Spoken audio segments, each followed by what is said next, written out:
was at one point one of the 5 most wanted men in China, I believe, who's president of the human rights. It's a mafia-like threat because the CCP acts like the mafia. They buy off politicians, multinational organizations, companies, and in some cases law enforcement. They use muscle and threats instead of persuasion. And like the mafia, they aren't afraid to make people disappear. But there's one important difference.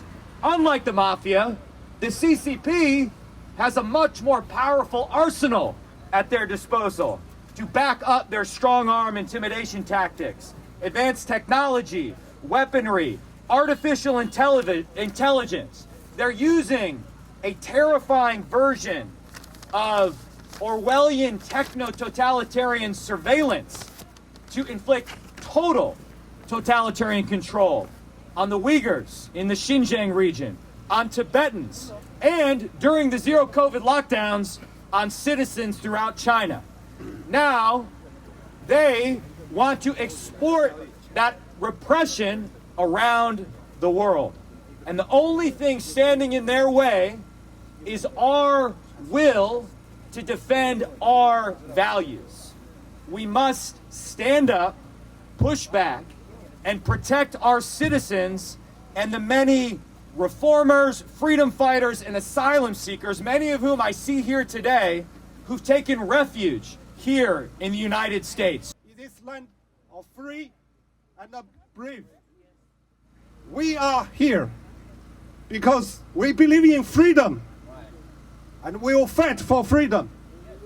Today, there will be echoing rallies in Los Angeles and San Francisco. Why? Because everywhere we have been ignored, marginalized because of CCP's influence through trade and technology, and because they control so many communities here through the organizations like this, a secret police station in the name of hometown associations.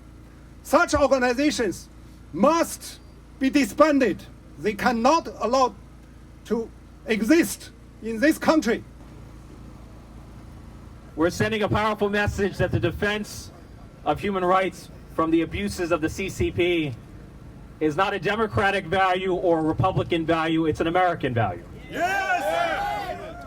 I am not here because I'm a Democrat, and Mike and Neil are not here because they're Republicans. We are here because we're Americans who believe in the rule of law and human rights and freedom for every single person, including the Chinese dissidents here in the United States. Yes! Thank you. We know that the CCP has a global system of surveillance that not only includes high-altitude surveillance balloons, but also oversees police stations. And we know that the transnational policing is not actually about the solving of crimes. It's about the systematic surveillance and suppression of political dissidents. It's about striking fear in the hearts of critics of the CCP. Freedom has no greater enemy than fear, and striking fear is the point of CCP policing.